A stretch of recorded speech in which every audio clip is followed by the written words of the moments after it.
Welcome to the video series Exploring the Medieval Manuscript Book. In this episode, I talk about the traces that medieval scribes left in their manuscripts. Most medieval scribes are silent witnesses to the production of books in the medieval period. They generally don't tell us their names, where they wrote, or how long it took them. Occasionally, however, we can find evidence of how they worked, left intentionally or unintentionally by the scribe. The scribe of this manuscript speaks to us from the page. In a short note, which we term a colophon, he tells us his name, Dovtuc, and that he wrote, on the third day before Easter, when the 13th moon began, on the third hour after midday, with 3 fingers, with 3 instruments, pen, parchment, ink, with the help of the Trinity. Literally interpreting this information, which plays on the number 3, so may be partly invention, we find out that Dovtuc copied this text on the 11th of April, 838. Judging by his name and the style of his writing, it's likely that he was an Irish scribe who probably copied his text while living in a monastery in northern France.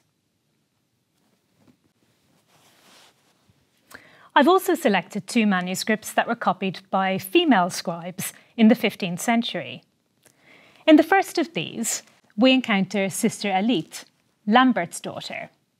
We learn that she copied this collection of religious texts on some feast days in 1476. She asks us, the reader, to pray for her.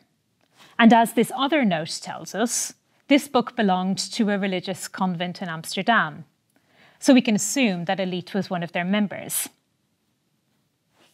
The other manuscript was copied in more tumultuous times. At its conclusion, we find yet another appeal for prayer for the scrivesse, or female scribe, who copied the text in 1484 in the Dutch town of Susteren. She tells us that she and her fellow nuns were sheltering there since their cloister in the nearby town of Maaseik had burnt down.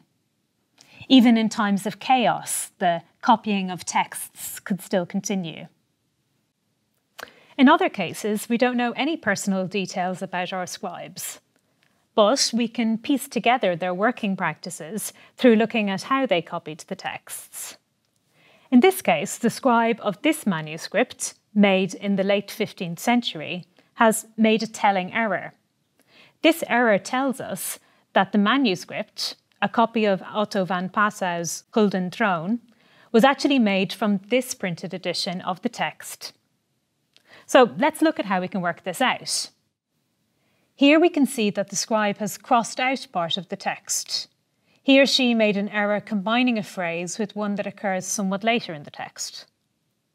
And this error can be explained if we look at the likely exemplar of the manuscript, a copy of the text printed in Haarlem in the Netherlands in 1484.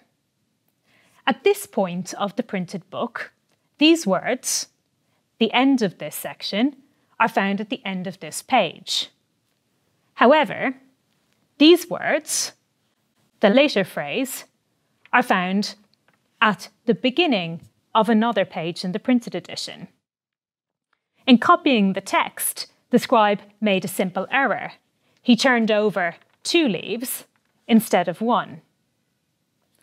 Unintentionally, this unwitting moment of distraction by the scribe allows us to link the manuscript to this, its print exemplar.